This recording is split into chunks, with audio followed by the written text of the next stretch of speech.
right. I believe we are online. So, all right. So, welcome to the 24th meeting of Junto Club. So, the Junto Club consists of the three of us, Matthew O'Brien, Xu Zhang, and myself, Michael Petnati. It's based on Benjamin Franklin's Junto Club from the early 18th century, which was a club for improvement or mutual improvement and self-improvement, where members would discuss science, philosophy, politics, and whatever else interested them in an attempt to better understand the world around them and each other and themselves. So we model our Junto Club on that and discuss things that interest us.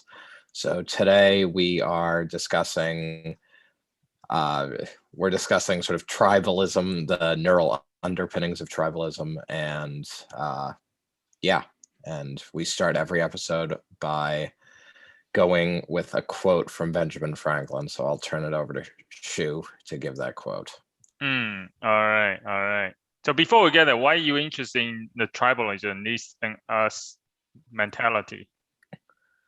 I mean, I guess just because our world has become no matter what sort of controversial topic you look into, it's very much like a two-sided debate, I guess. And also so on social media, it's constantly like you're on one side or the other of a particular issue. So, I mean, I think that online discussions and sort of just day-to-day life are often framed as us versus them now.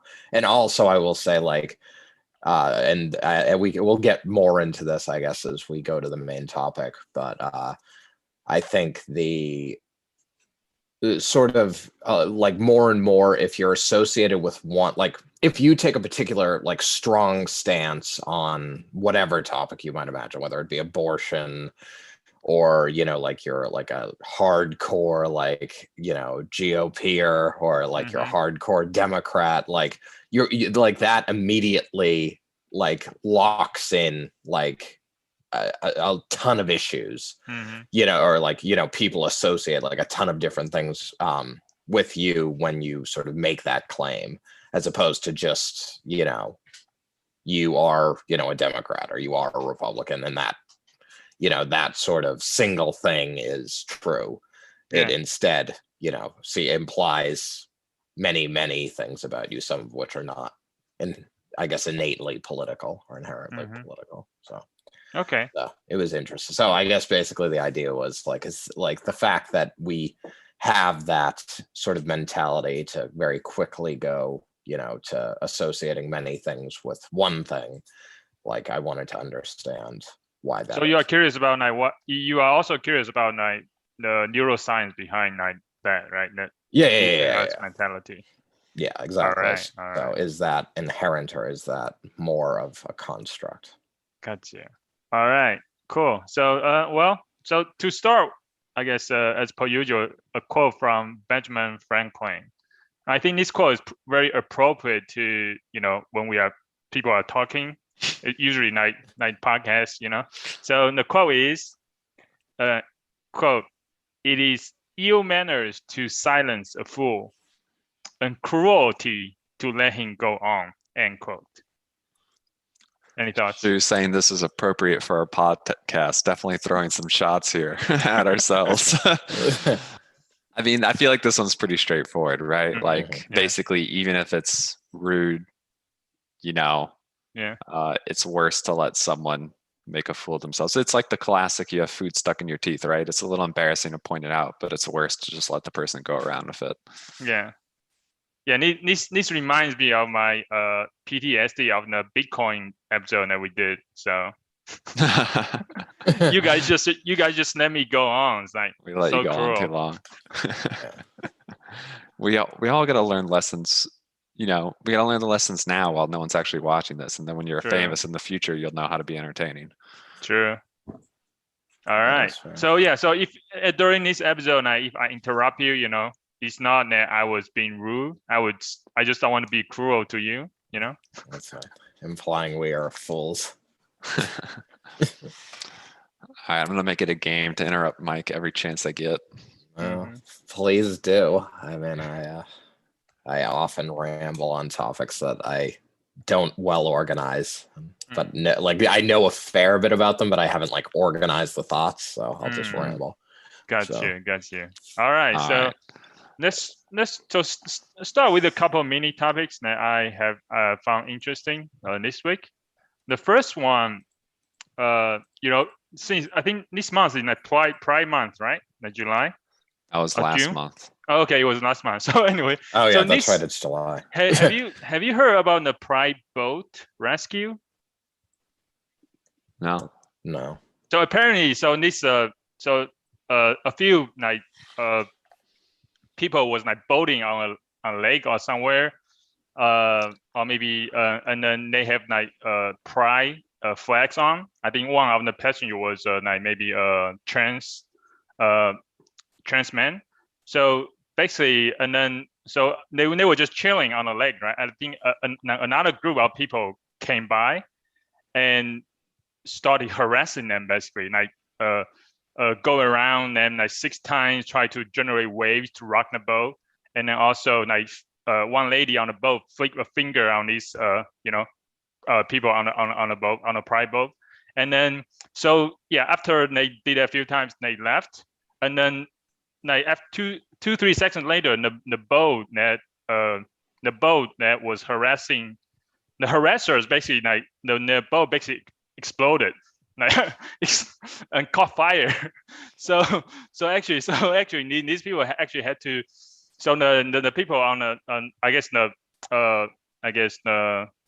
the Pride boat people have to rescue these harassers, basically. So it's like instant karma, basically. So that is instant karma. What do you think they were thinking as they went on the other boat? Where they're just like, do you think they realized they're like, God, I'm such an asshole? Or like... No, actually, they were pretty nice, screaming even on a boat being rescued, and then they didn't even say thank you or anything. They were also like just being being like assholes. Man. Yeah. Oof. Well. Wow. That's interesting. Yeah, no, it is. I mean, it's an interesting, I guess, coincidence. Yeah, I guess I'm surprised. To me is that I just surprised that people will be knows that blatantly like being harassed the other people just because of like I guess in this day and age, I'm still kind of surprised that people do that, right? So yeah. No, it's annoying. Yeah.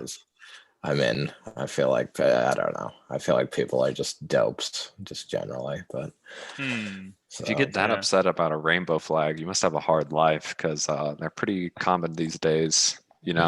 Just about everywhere in June. Yeah. Yeah, I mean, even most businesses will overlay the rainbow like on their logo. So. Yeah. I guess this is kind of playing to the niche and us mentality, right? Maybe they were, like the niche and us, they were seeing that, they're different. So maybe they became like really just hate. I guess the hate come from whatever they were believing in, right? So I would definitely speculate that tribalism probably played into that's level of hate. So that'd be my guess, at least. All right, cool. Let's move on to the next story I heard. Was pretty funny. Have you heard of the Ukrainian couple like handcuffed together for like couple months? No. So okay, on this year 2021, on Valentine's Day, this couple have been like were in rocky relationships, right? So they in the last ditch to save their relationship, they handcuffed themselves together for like 123 days. 123 days to save their relationship, basically. So did it work? Yeah. Obviously not. Otherwise it wouldn't be news, right? So they done it, and then on the last day, they have one guy came with a what do you call that? Bike cutters or bolt cutters? Yeah, bolt cutters, and to cut them off. And then the girl basically, once that happened, she said, "Hooray! I'm free finally." Yeah, I was like, this doesn't seem like the sort of thing that would work. I think it Yeah. would just make the other person annoying. Mm-hmm. Yeah, But and they were talking about they have to go tonight. Of course, you think about it, you have to go to the bathroom together too, right? So how do you even get Oh. changed? I guess like how do you put shirts on if one of your hands is handcuffed? I don't know. I guess no private. I don't know. And they have That's a good question actually. How do they put the shirts on? Right? Yeah. Maybe they fake it. I don't know. But yeah. No, I mean it's I mean it just I think the better way to do it would be they take like independent vacations, like for 123 days. And then they can Yeah. see if that were like distance helps. Yeah. Anyway, so all right. Any other thoughts on this one? And I think we just move on to the next story. Yeah, The third one. our unprofessional advice was don't do this. Yes. Yes, that's right now. All right. The other one is CCP. Oh, actually, maybe it's not. Did you guys celebrate the 100th birthday of the CCP? No. Do you know what I'm talking about? Chinese Communist Party? Yeah. Yeah, no, I did not celebrate the birth. I didn't know it was the 100th year. Yeah. And I was not planning on celebrating it either Yeah, way. me either. I was watching a little bit. I was like, whoa, this, because I'm trying to bringing a global perspective here on this show. So that's why I want to. How did China fare in the last pandemic? Like, was it born out of the last pandemic? I think it's pretty good. He's doing pretty good. Hmm. Yeah, I don't think there's a lot of shutdown or anything. There's not very few cases, like, because whenever Well, no. But I mean, like in 1918, like the Spanish flu or whatever. Like, I don't. because I'm like, why was it born 100 years ago? 19 what? 19. So it would have been Oh, 1921. Well, Do you yes. know what happened during that time? What was that? What is that? There was so many wars going on in China, and like so many people got killed. Like there's a revolution after revolution, right? And there's no. So, for example, like in 1921, like 1911 or 12, I think a Republic of China was formed, which is right after the monarchy, the Qing dynasty basically falls, right? And then the Republic of China, and that was actually try to be a republic, like parliamentary kind of government, right? And they basically, and then in the beginning they were thinking of military rule, right? So actually during that time there are other communists in their party as well, then the national whatever party, and they were trying to working with communists. And actually, and then when the first president of Taiwan, when he took over, right, he actually tried to like purge all these communists, right? So they killed like almost like maybe, I don't know, like maybe 200,000 communists. So yeah, they were also doing like public beheading as well. So I did not know that. And like previously, I was kind of, it made me think that I'm not surprised that communists actually like reacted so violently and took over, try to start a civil war, right? So yeah. Anyway, communist perspective. So yeah, China was really. So China had go through like during that time, like Spanish flu. They probably don't even have time to care about food, right? Because they were fighting for survival. And then before that, there was also Opium War, right? Like Britain and France. I was surprised that Britain and France actually tried to force the government Qing dynasty to legalize opium in China, because they banned it and they was forcing them to legalize it. I say, what the hell's going on? Yeah. And then around the Civil War time, do you know how many people died? You know how many people died in American Civil War, right? It's the most casualties. It's about 500K people. So 0.5 million people. And during the same time in China, actually, there's a revolution going on too. And then actually during that time, actually 20 million people die. So during that period. So Yeah. more than 20 all of World War II. Yeah. So I mean, so yeah. Anyway, so I guess my point is to give a little bit credit to the CPC to keep China stable. No people die not as many people die right now. More stable government, right? So yeah. Mm-hmm. Anyway. Well, all right. Well, no, that's sort of what I was curious why they sort of formed, but that clarifies. Yeah. So, I mean, guess. one reason they were formed because the people are very basically are very suffering, right? People are dying on everything is going down the drain, stuff like that. So. Mm-hmm. Yeah. All right. Well, good for them. All right. Good for All them. right. All right. Perfect transition to us versus them. All right. So I guess to start, we sort of have the general question of like, why do humans divide people into us versus them categories? Mhm. So, like, I guess two things that I sort of like two general like claims that I would make is it's something that's probably innate in human animals to sort of form these categories, and I would say that it's innate because of sort of our limited cognitive resources and like these types of I guess this type of organization and thought is probably advantageous from an evolutionary standpoint because of its computational efficiency. I will say that like the us and them categories we make, I don't necessarily think that those are like innate in any real way or meaningful way. So those may be more constructs. So I guess, yeah. Before you go on, can you give some examples? I think you gave some examples earlier in the beginning already. Now, can you give some examples of us versus them, like mentality? Like, do you mean like country and country? Like, does country, like for example, U.S. and China, is that us Sure. versus their mentality, or no? And then maybe there's other simpler examples. Right. No, I mean, I think the sort of classic ones that people will go to all the time is, like nationalism. So like my country versus the rest of the world.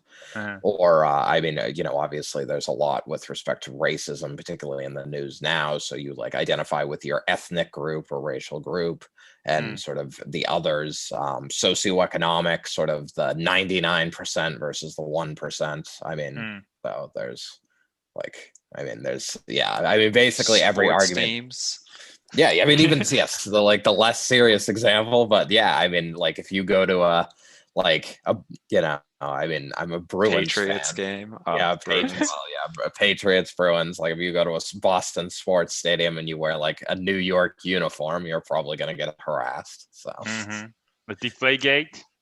Yes. All right, different topic. So, in the spirit of interrupting you, yes. So I mean, it's very intuitive why. I mean, they call it tribalism, right? And that kind of provides the intuitive idea of why this might exist. Like this sort of thinking could help your tribe, stay cohesive and have an advantage over an opposing tribe. But is there? You said this is what you believe. Is there like evidence? Is this something people have seen like evidence of being like, oh, we think there's like genes or like, actual like evolutionary pressure for this? Or is it just kind of like speculation at this point? We're not sure. All right. So, I mean, I guess I did try to look at it from a more like how our brains are structured, like physiological perspective as well. So I guess to start that line of thinking, I asked the question, why do we perceive? So why do we perceive the world around us? Why, like perceive anything or things as groups specifically? I mean, either or. So, I mean, you could start literally as just the basic, like, why do we perceive at all? So we can find food. That's correct. That's number one. Yes. So perception helps with our, yes, exactly. So our perception helps with our ability to like act in our world.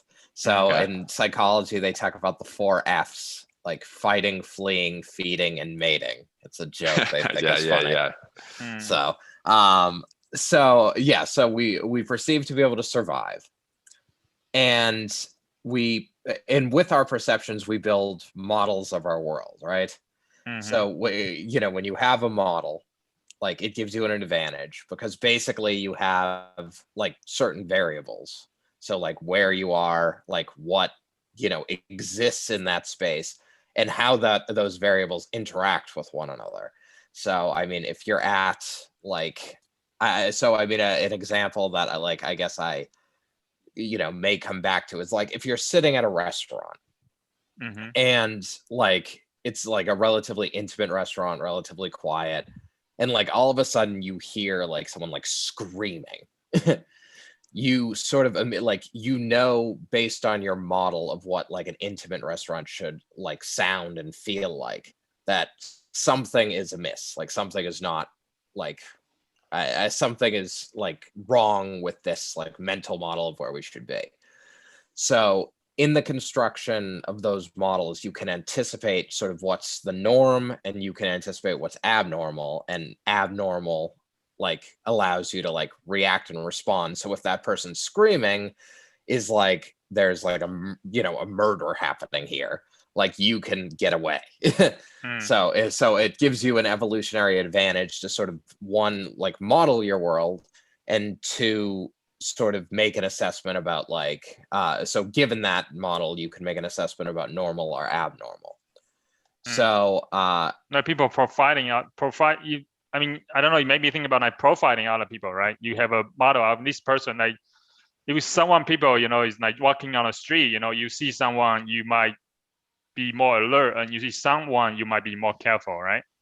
Right, exactly. So our brain, so I guess our brain is very good at sort of, I mean, basically, if we think, I mean, this is a gross oversimplification, but like if we think about like neurons or like systems of neurons as like representing certain variables in our world, and like the connections between those like groups of individual neurons / groups of neurons as like sort of relationships between those variables. A lot of scientists and a lot of people have sort of, I guess, modeled at least areas of the brain or certain systems of the brain as like constraint satisfaction problems, which is essentially exactly that, which is basically like networks of like digital neurons that, or well, I mean, they don't need to be, I guess, digitally encoded, but generally we think of them as like, constraint satisfaction problem is you have a bunch of variables, and those variables are like have influences on each other. So like, so if we go back to the restaurant, and the restaurant is like dimly lit, like cloth napkins, like 9 out of every 10 people have steak on them. Like we can like, so those like, so the variables is like the ambiance, the ambiance of the restaurant, like what are at the table. So like cloth tabletops, like cloth napkins, like steak knives, and what people order is like 9 out of 10 people have steak. Like the variable we're trying to predict is like the price of the bill. Like we're able to predict that the price is probably high, just based on those other variables, right? How fancy it is. Yeah, exactly. So it's probably a fancy restaurant, right? Mm-hmm. So basically, like, so I would sort of claim that, and like many, there have been countless papers, like McClelland and Rumelhart had like a super famous one where they like modeled perception of words, like using like essentially they modeled perception of words using like a constraint satisfaction problem, and like the performance of the model in perceiving language like was very similar to like how humans would perceive it. Like if they had a missing word in a sentence, or like a word that was like garbled over the phone, like the model guessed the same word as people did, like again and again and again. So the whole point of model is to make predictions, right? Right, exactly. Yeah. So the whole point of the model is to make a prediction, And so these constraint satisfaction problem type models are essentially, you use, the values of certain variables that are there to sort of fill in variables that you may not be able to immediately perceive, right? Yes. So if we go back to go ahead, yeah. I was going to say, so what does it have anything to do with this and this versus then mentality? Right. So basically, the idea is that you have certain models of the world, right? Like, Yeah. and and people who I guess would have similar models to you, those co-located with you, those who share similar experiences to you, sort of I mean, it makes sense that way back when, we actually lived in more like tribes, like we were hunter-gatherers, like when we were literally evolving our brain, like the people who were closest to you were the people who looked and sounded and basically were the most similar to you and really the only people you encountered, right? Yeah. Yes. So I mean, they were the people who surrounded you were also the people who were responsible for your survival, or at least to a certain extent, right? Like not only did they reinforce your worldviews because they likely shared many of those, having lived with you for all the time, but they also when you were sick, they were the ones who had to care for you and aid you, and they were the ones who sort of if you were a gatherer, they brought meat to supplement your diet, things like that. Yeah. So they would be associated the variable of is this person trustworthy would be for those types of people would be yes. So you're saying that you have certain model of the person that are in your group, basically. That person that's gonna keep you safe. You have certain model of that type of person. Right. So it's yes. So when you lived in tribes, yes. So the people who sort of you associate as part of your tribe becomes trustworthy. Okay.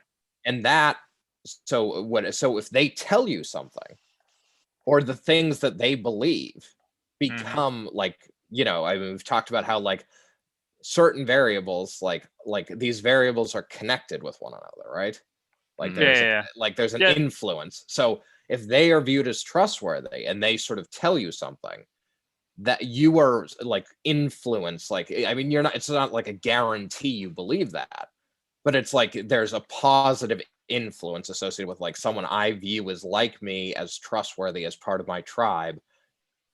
They have a positive view of this, so you may be skewed to have a positive view of it, at least to a certain extent. So remind me of growing up in China, where I have all these books telling me that the Western world is the enemy, right? The imperialism, Americans, Europeans are, try to kill communism, and the communist is the best protector of the world, of people and stuff like that. And so I guess at that time, I guess I had not I trust the teachers and the books, I guess. So I used to believe what they say, I guess, right? Is that kind of thing? Like whatever the people you trust tell you the message, you kind of believe when they say? Yeah, well, yeah. So that's basically that. I mean, that is basically it, right? I mean, what you knew, the people who were providing you education, providing you shelter, providing you, whatever, sort of were telling you something, telling you a certain thing, and so I mean, the variables, so I mean, all the positive variables, I mean, that they kept you alive, that they, taught you what you were told you were supposed to know, so all of those things that put them in the sort of tribe and trustworthy camp made you skewed, I mean, skewed your impression of them such that what they told you sort of wanted to believe, right? And also you didn't have exposure to the other, so in this case the other would have been, I guess, the Western world. So if I can try summarizing this to make sure I'm getting it right. So you're saying based on how our brains work, which is heavily relies on associations between concepts, you naturally sort of associate trust with your in-group, the group that you are used to or identify with, and then other groups you don't assign that trust. Is that what you're trying to say? Essentially, yes. So I don't know that like you naturally, it's not like, so I guess by the nature of grouping things together, that like you will associate the in-group with trust, right? Because it's like if they do things for you that are positive, then that like sort of naturally, like, they do things for me that's positive. So it's like, the ideas they present to me are gonna at least be flavored in a positive way, right? So kind of. Oh, sorry, ahead. you can go, Shu. Oh, you go ahead first. Okay, so I'm just going to repeat my question with a bit more nuance then before I drop it. But I mean, this is like a hypothesis that makes sense, right? Okay, based on what we know about the brain, it's a reasonable explanation. But is this just like a hypothesis that people speculate, or is there actual like any evidence that this is real? This is how it actually works. It's okay. This is not like a criticism, right? Because I assume no. I guess I'm just curious what you would constitute as like, so there is evidence that like, I mean, like I say, they've done, I guess, studies where it's like, oh, if we build like constraint satisfaction like type models and compare human performance and like the model performance for these like relatively specific problems, like there is support for that type of, like that, or there's a correlation between like model performance and person performance. So it's like the way our brains are structured seems to be, like I guess there's pretty strong evidence that our brain is like heavily like concept like association based, right?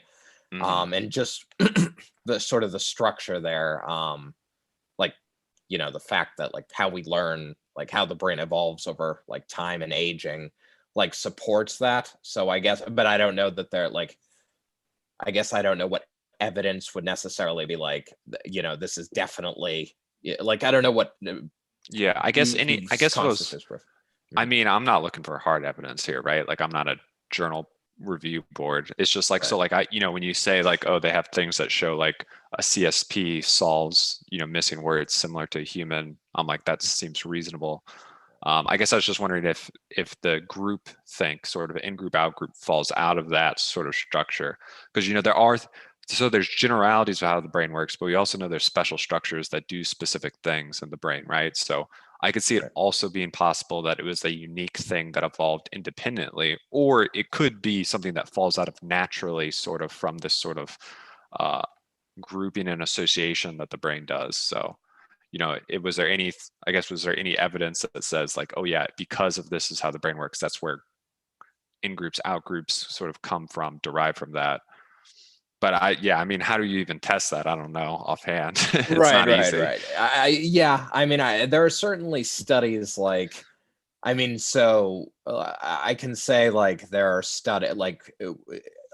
there have been studies that look at like differences between like adult brains and like children brains, and I guess like I'm trying to think about this now, okay, because the question is a fair one. I guess like, but for example, in those studies, like they argue this like tribalism isn't really like, so they're looking at tribalism more in the context of like racism. So like they showed like people of like adults of different races, like, or people of a certain race, like other adults of like different races, and that like caused activation, like essentially during an fMRI that caused like activation of like areas associated with fear in the brain, like the amygdala, like fear and stress, right? Oh, sorry, I gotta go real quick. I'll be right back. Sure. Yes. So go ahead. Yeah, but I was just gonna say, but in children, it didn't cause that same activation. But that could be because. So yeah, you go ahead. What's the cause of that though? Like, what caused right? That so I mean, they argue that this showed like tribalism wasn't necessarily innate, but I would argue it just shows that like race-based tribalism, like I say, like it shows that race-based tribalism isn't innate. Like that's a learned concept. But I would still argue that like the concept of other is still innate, because like again, so the brain is sort of working. Yeah, so I guess the brain is working with limited resources, so it's constantly sort of using certain So I do a question about how did they do the study about racism, because you say they show the pictures, like do they show white people, like black people's picture, and then black people, white people, just random pictures, and then see if they have a response in the amygdala? Yeah. Okay. So yes. Do you have any what kind of picture I was running? What kind of, do they just show like normal? For example, you have white participant come in, and do they just show like do they show like picture of like white people and black people, and also like what kind of black people, what kind of white people, right? So like do they show like them like, I don't know, dressed up like gangsters, or do they just like normal business suit like people? Like I didn't go too far into the methodology of the study, because I was like, this seems like a typical sort of like psychology study that, where it's like, it's sort of, they get sort of, I guess, the result they sort of want. And I mean, it's not even necessarily like a result I question a ton.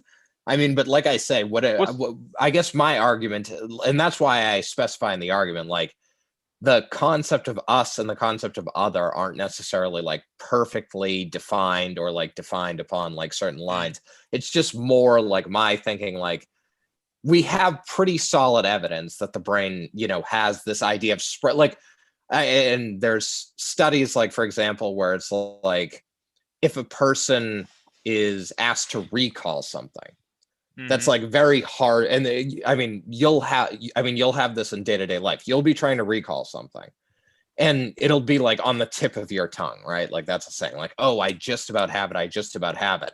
And in order to help you recall whatever you're trying to remember, you'll like start talking about like what happened, yesterday. And it's like, what, if you're trying to remember something from yesterday, and you don't remember quite what it was, you'll be like, oh, for breakfast I had this, for like, and then I went to the store, I went to the gym, and then what, like, who did I see, or something like that. And it's like, who you saw had nothing really to do with what you had for breakfast, but it's sort of like there are memories in your mind that are like related to that are related to you going to the gym yesterday, which is where you saw that person, So like basically there's this concept of spreading activation and like cognitive and neuroscience that like so one variable sort of helps to stimulate like the other variable sort of either positively or negatively. And so I guess like my argument is basically like we have good evidence that sort of the brain will like, one value will have an influence on like other values of variables.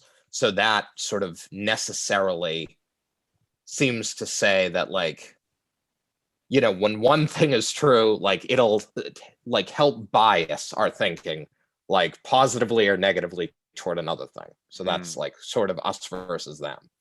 Yeah. So and I guess that's my argument. You may have skirted around it, but one thing I think you said that to me makes it convincing is the flexibility of what counts as the group you're in, right? Like we talked a little bit about it. It can be so many different things. What is the group of you versus others, right? And that flexibility does, to me, would seem to indicate that it might just fall out of the general way the brain thinks, rather than literally being like something specifically for like your tribe to, for you to encourage to work with your tribe. It's just something that falls out. And it could have still been helpful for that, right? But if you can identify with, a YouTube channel you subscribe to, right, and call that your community, it's pretty flexible. Right.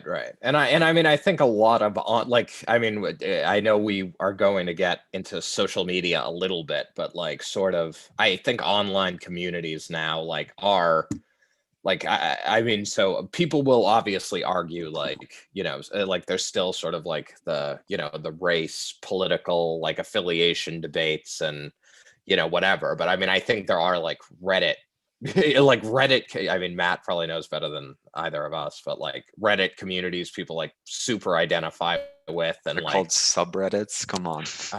all right, yes, all right, Yes. subreddits people identify with, and Wall Street bets. yeah, Yeah. exactly. Wall Street bets. Yeah. So I mean, I would say like there are people on there who are like, or like, I mean, even Doge, like, especially during like the Doge like height, like it was like, this is the Doge family, and like, people like there were people who seemed, at least at a, online, to sort of be representing like, I love these people, and it's like, Yeah.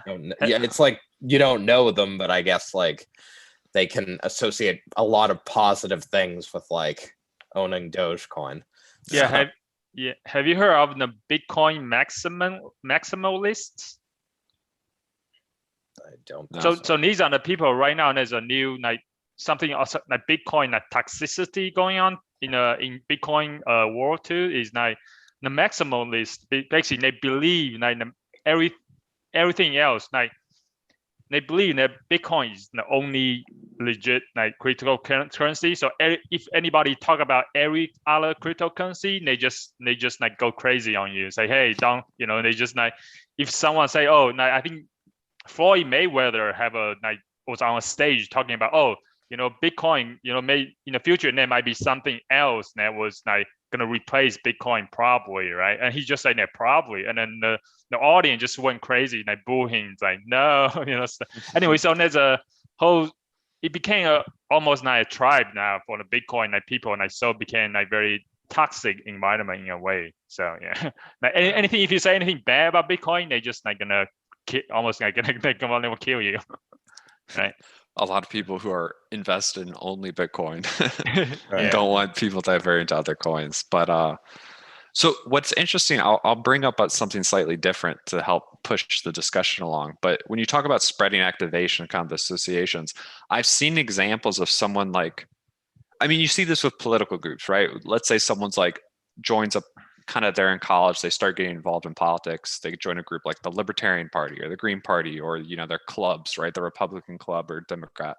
And it's sometimes they'll join them first because they agree with a few maybe core ideas or values, but then it very easily they'll say like, what does the group think about XYZ, all these other issues, and like they'll very easily accept like, oh, that must be the right view then, right?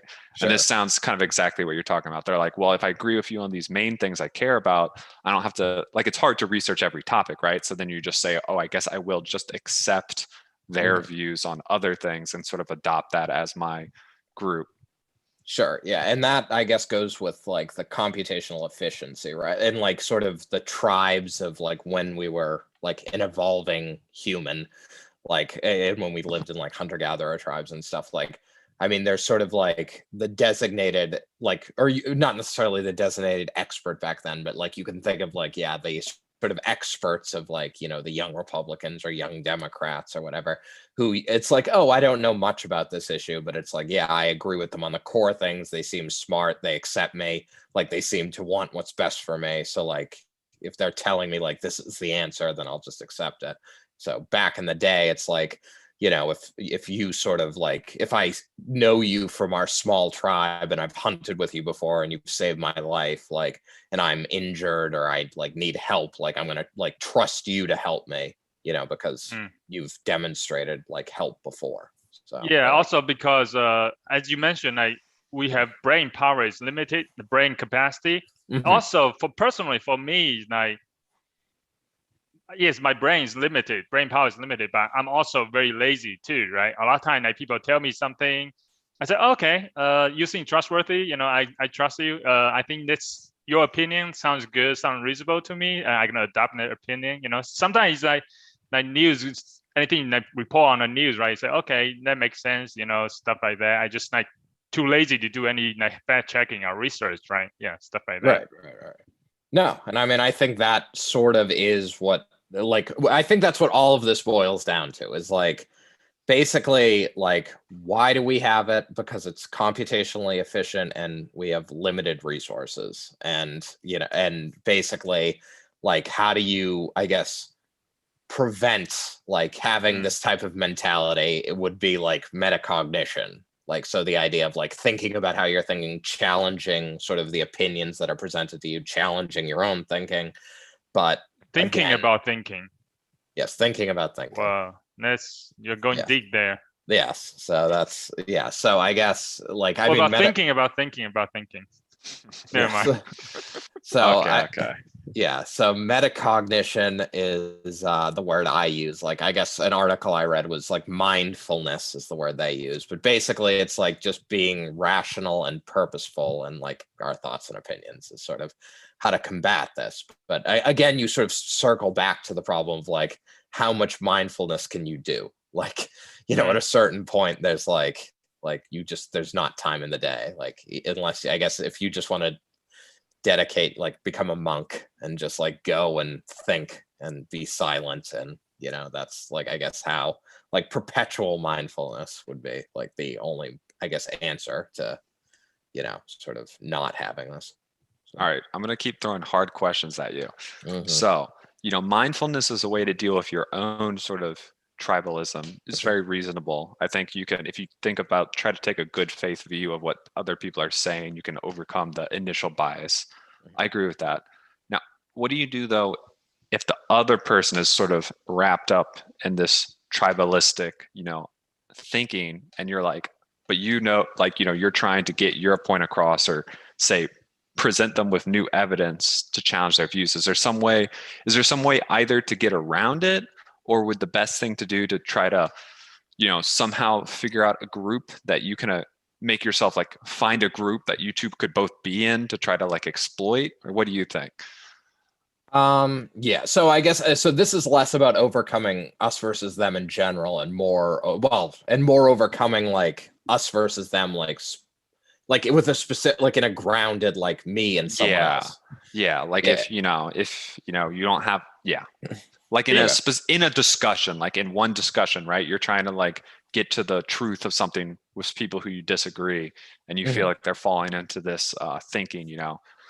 Is there a way to draw them out without being like, you need to be mindful of your tribalistic thinking, which is likely not going to work? Right, exactly.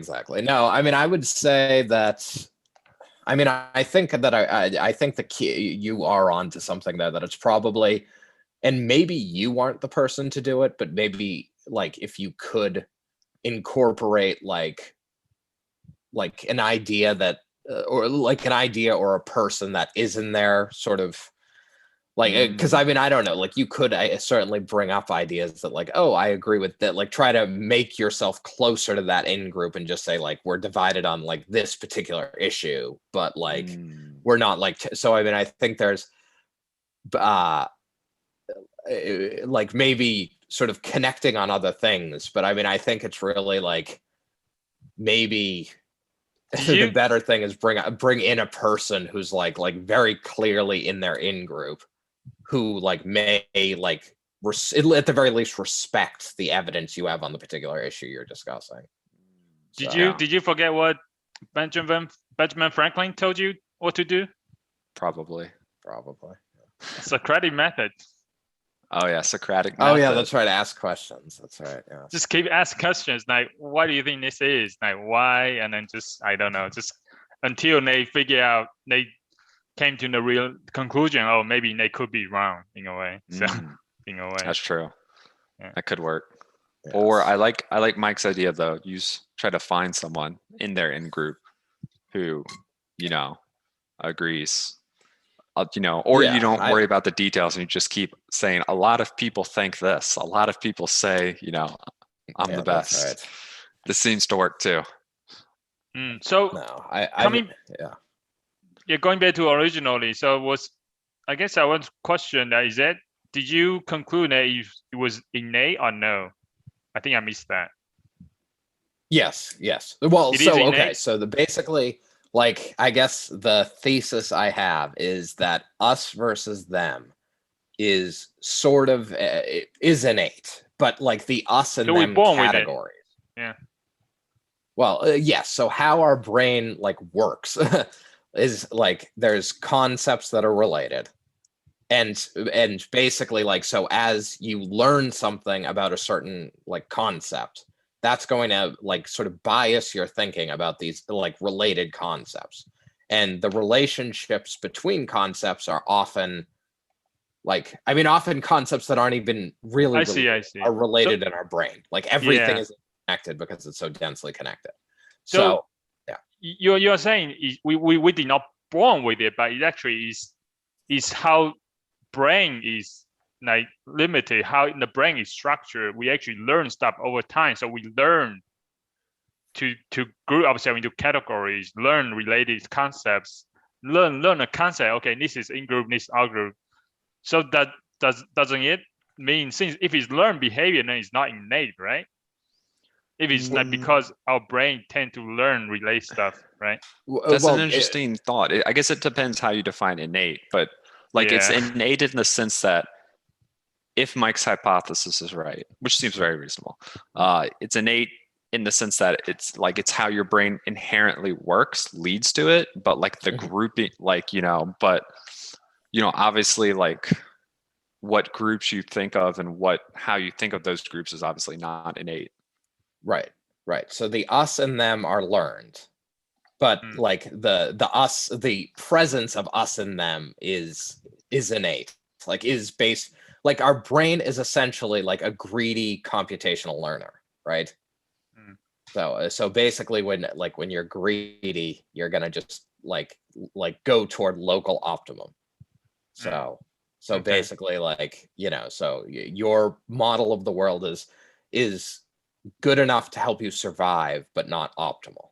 Yeah, I guess let's do a little bit evidence that there might be innate. I mean, is like when baby are born, like just like few, like maybe in the first hour or two, baby were able to, I think, mimic like human face, right? So there's evidence, I think, that had do on babies, they were able to like mirror, like mimic your facial expression right away, right? So that means, if that behavior is innate, right? So it's not something they learn. So I wonder if you put a monkey's face or something, or maybe a robot's face, would they do something similar if they so that kind of that means they were able to distinguish between human face and non-human face, right? That is kind of a category already. If they will be able to do that, I think that mean they might be able to do that, right?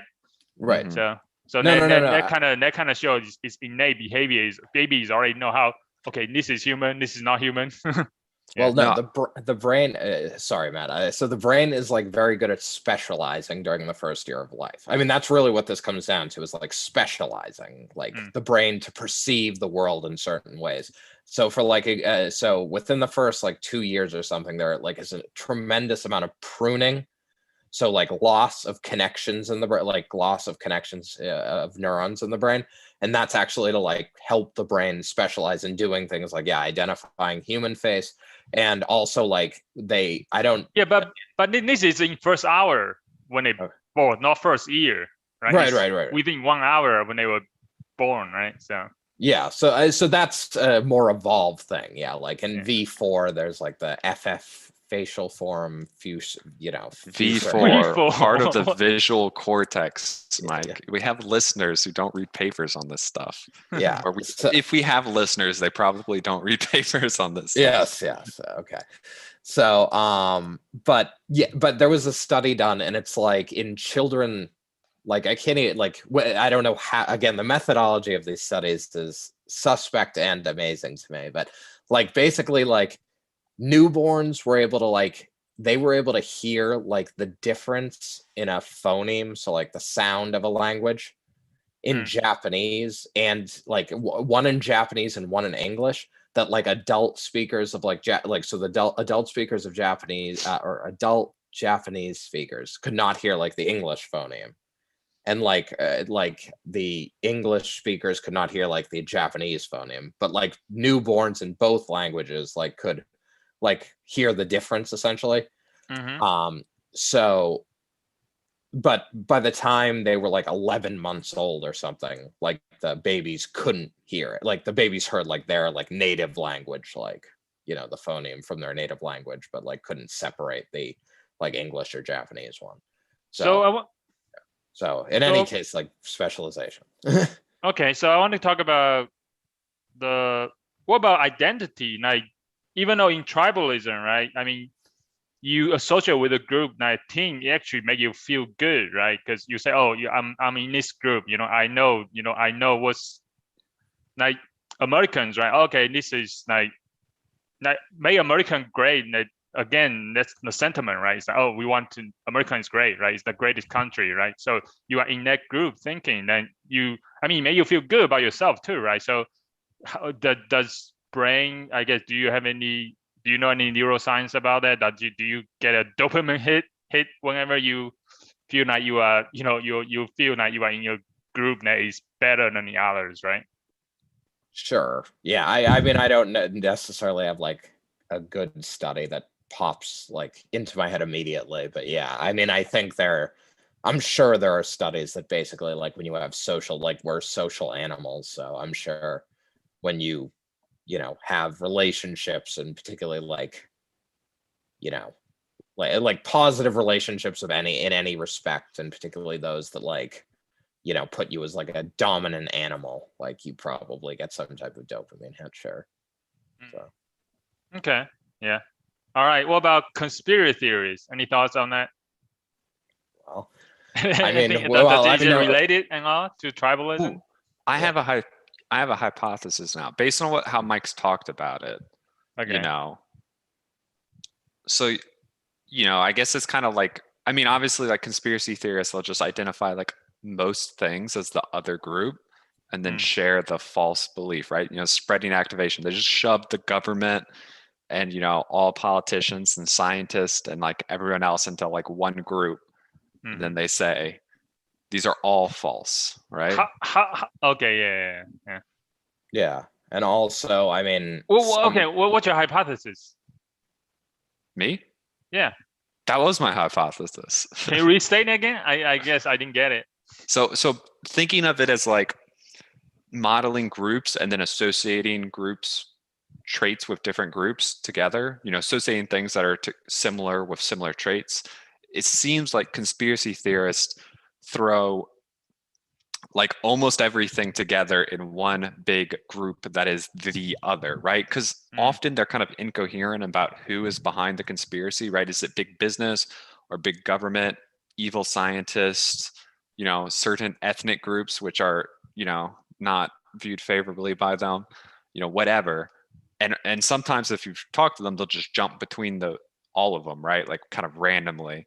So I feel like they just group these all together in one other group and then again associate a similar traits of just like it's the big whatever is lying to you and is for their own benefit somehow. Yeah. Okay. No, I think okay. Yeah, I'm not sure I'm necessarily agree with the hypothesis. I think I'm more inclined to I go to the feel good feeling of being in the known, being being unique, right? In a conspiracy group where you think that other people don't know the truth, and you are the unique ones that knows the truth.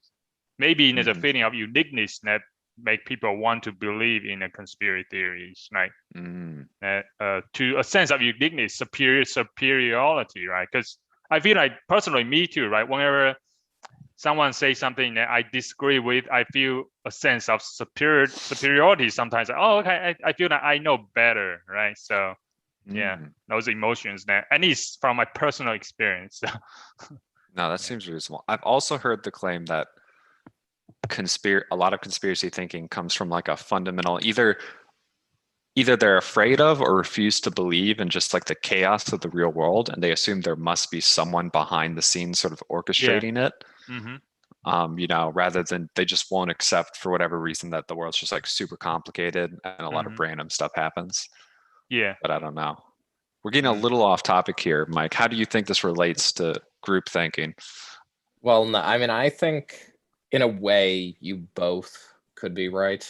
So I mean, so a lot of conspiracy theories, like in a way, they're like, like flat earthers, right? It's like they sort of do, like, I mean, literally the fact that there's like a group called flat earthers, like they do in a way, like, I guess, mesh their identity with this, like, conspiracy, like and it is viewing like the government, like anyone who like claims anyone who thinks the earth is round, like is just like a sheep, like who, just follows like the government. So it's like, so I guess you are getting sort of the in-group, out-group type thinking with like, you either believe the earth is flat, like me, So again, sort of that in-group, like I trust you because you're, you think the same way I do, or you're a sheep because you believe the earth is round. And you also get that superiority thing because it's like, oh, the government and education, like, and scientists and everyone is like tricking everyone but me and like my select group of people who know better.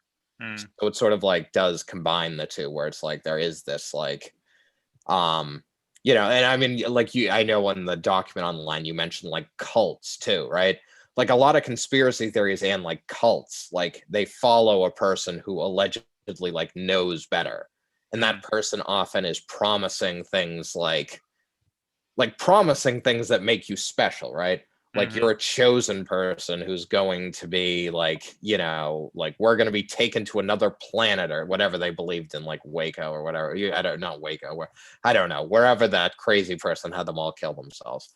So like he promised them like you're special and like better than everyone else, and like that's why we have this cult that where I tell you you're special and I do what I want, and you all sort of just go along with it. And so I think conspiracy theories like often will turn to like certain like leaders or people who like say like we know better, and so they share that like we are the ones who know better and everyone else, it just isn't in on it. So. Yeah, so you mentioned flat earthers earlier. So I feel like, I mean, flat earthers, I think they are right? Because for all intent and purposes, the earth is flat in your local area. So besides, if you are not a scientist, if you're not trying to go to the other space, like try to build a rocket or satellites, you don't really need to believe that earth is round, right? Around, right? It's for all intent and purposes for your like everyday use. You don't really need to believe that earth is round, right? So all right. I mean, I work with people in other time zones regularly, so the knowledge that the earth is round is actually useful to me on a almost daily basis. I will say that. Well, but that doesn't mean you don't need to relay that to that. Could be just a big sheet of paper, right? And then people in different locations have different time zones. You don't need to know why time zones work, right? I guess you don't need to know why time zones work, I guess. Well, if you take the direct flight from Detroit to Beijing, you go over the North Pole and you don't see the edge of anything. So, still, you're in the airplane. You don't really look outside, so you don't really see anything that's outside anyway. So, I will accept the claim that you could live your life perfectly fine believing the Earth is flat. It would just be there'd be many things that you did often that would have no comprehensible explanation if you believed it, right? Like plane travel and time zones, seasons, this all sorts of stuff. But sounds good. Enough about that, actually. So next, I do have a question. Because so far we have been talking about, seems to be talking about tribalism is a bad thing, right? So isn't it a good thing about tribalism, or is it just all bad? We just need to avoid it. Well, I mean, it's computationally efficient, I guess. So from an evolutionary standpoint, I guess that's like, the good thing. Like if you have people like, you recognize like, oh, the people around me, we share these commonalities, and like that is sufficient, like for me to trust that, sort of trust them, trust their opinions. Like if you sort of have the correct, I guess, variables like that make like actually determine that a person is trustworthy and good for you, like, then it helps to try, like 2 is better than 1 or 3 or 4. Like if a group actually works together, like that's better than one person working alone. So could we say, well, you've heard of like consensus decision making, right? Like the consensus of a group is usually better than the one individual, right? Wisdom of the crowd. Is this like, I mean, is this related? It feels like it'd be related. Has there been any like connections on group, like invert group versus out group versus consensus? To be honest, I don't know. I mean, it could be related. I mean, I'm even thinking beyond like consensus versus just like it allows for people within, like if you have an in group with like a density of like specialization, like it allows for you to like each person to like specialize in things and like help you, like, I'm going to trust, like, I'm the, like chair maker. So I'm going to trust, like that you can provide me with food and I'll provide you with seating. I don't know. So it was a terrible improv, but I had nothing. Well, yeah. So I guess the main thing about consensus is I think we always heard like, 2 heads is better than 1, right? So sometimes you have more people, you might be able to come up with a better decision. And then sometimes you also came into the group thing. So I think it's good and bad. If you don't, depends how you use it. I guess you became like, I guess there's no excess is evil, right? Too much of good thing is a bad thing sometimes. So there's a what's that? The double-edged sword, I guess, right? So scenario. But it do remind me of like, I mean, evolutionary. I mean, group is necessary for survival, right? Like in the most famous, like Game of Thrones, the line, when winter comes, the lone wolf dies, and then the pack survives.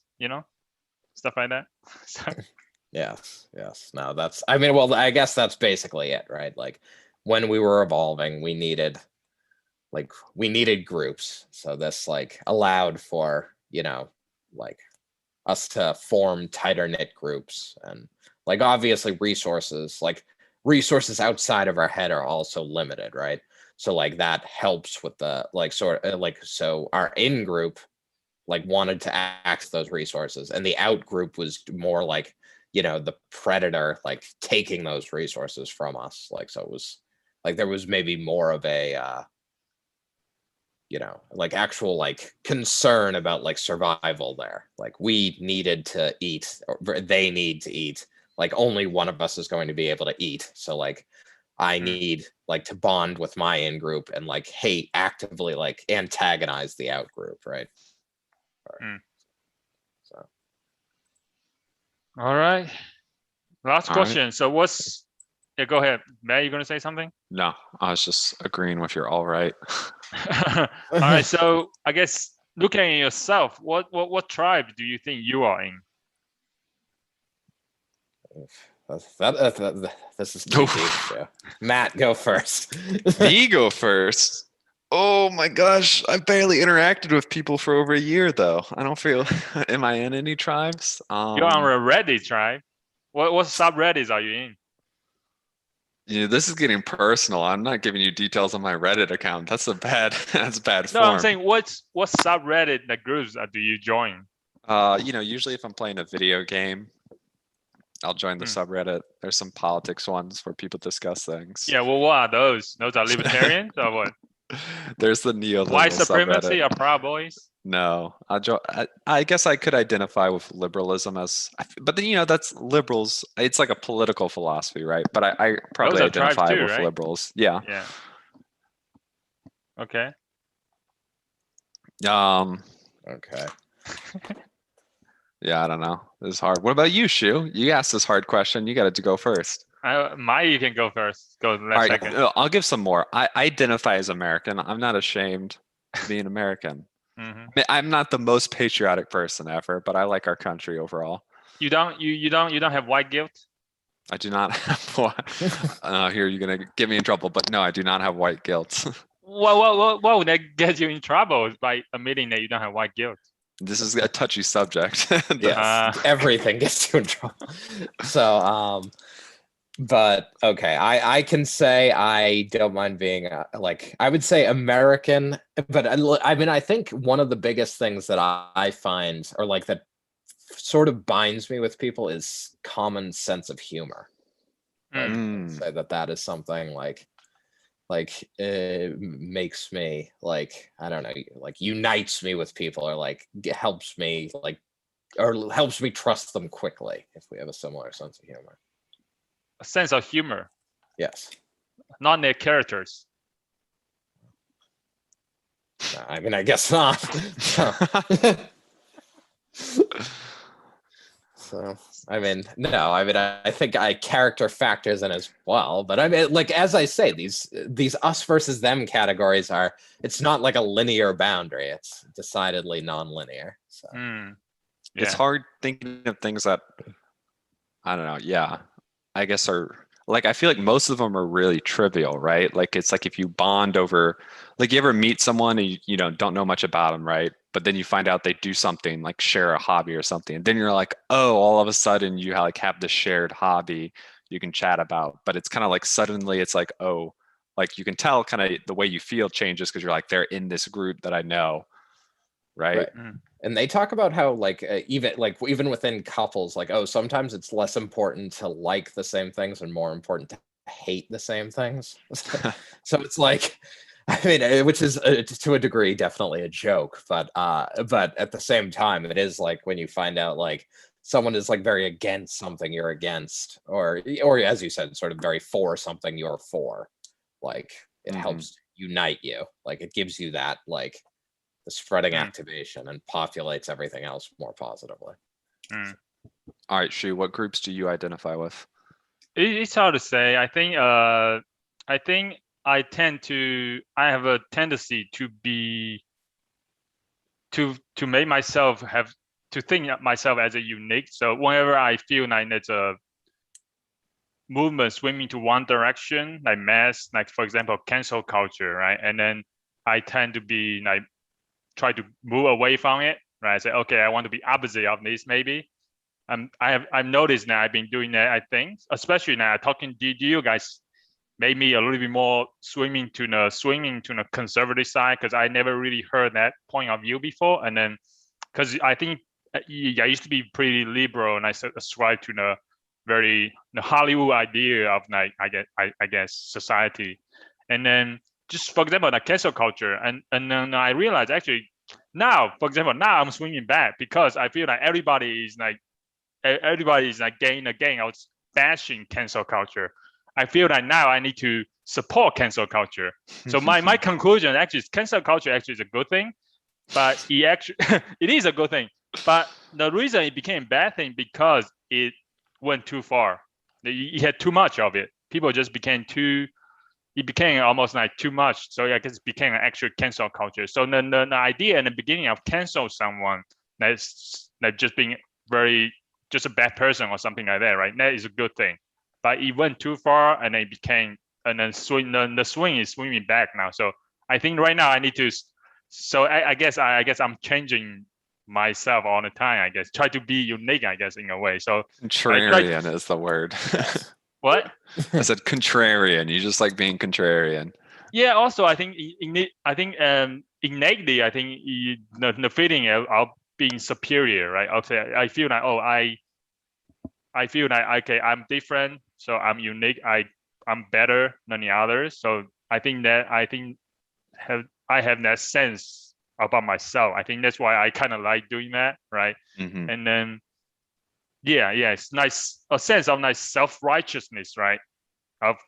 So because if you are self-righteous, you actually feel good about self, because you say, oh, okay, you are right, the other people are bad, maybe you have that wrong, stuff like that, right? So I guess I try to not try to be careful of myself doing that too much, right? Because I don't think that's a good thing, but I guess that's how I am. So yeah, so that's why I'm really curious about the feeling of uniqueness, like the better than the other person, right? So I feel now I have the tendency to do that at times, yeah. So yeah, cancel culture is good. The conclusion saying cancel culture is good, so keep it going. Yeah. All right. All right. Shu Is that the identifies point with the we're ending cancel on? culture group. Yeah. No, that's all right. So I like people who make me laugh regardless of their character. Matt is an American, and First and foremost. yeah, that's right. And Shu is a cancel culture supporter. So, Yeah. oh, Sounds so- good. Sounds good. I think anything else? I think it's good for today. yeah, no, Oh, that's I mean, that's actually I do want to talk about one more thing about Benjamin Franklin. So I was looking into like conspiracy theories and then people like about, because I think there's our rumors about the founding fathers and also Benjamin Franklin. And I found something interesting about like there's a conspiracy theory that Benjamin Franklin was a mass murderer. Because in 1998, his London in his London home basement, they found like 10 like skeletons of like about 10-15 people in his basement. So Interesting. in his London home. Were they all like, was the serial killers usually like have a certain type? Were the skeletons similar? Like they were all women, or they're all men, or they're all kids or something? I'm not sure about the detail on the bones, but of course, once that discovery happens, people say, "Oh, okay, Benjamin Franklin is basically a mass murderer," right? So, well, he would be. So, just to be clear, like if a mass murderer is someone who kills like many at a single time. So, if this is spread across, technically, he's a serial killer. But so. Mike identifies with mass murderers, and he doesn't want you associating him with right. The wrong people. Yeah. So. Anyway, so I think a lot of people counter to this rumor is that actually there's a simple explanation is because he had a roommate who was a medical student, and then he used to do a lot of anatomy stuff in his basement. So yeah. Oh, okay. I figured there would be several more likely explanations than he was a serial killer or something. Yeah. Like they could have also been just buried after him or other things, like Right. But medical student makes sense as well. Yeah. And also, there's a lot of rumor about Freemasons, right? I know he was the Grand Master of the Mason, but Freemasons there's a lot of conspiracy theory surrounding that. Yeah. And the Illuminati.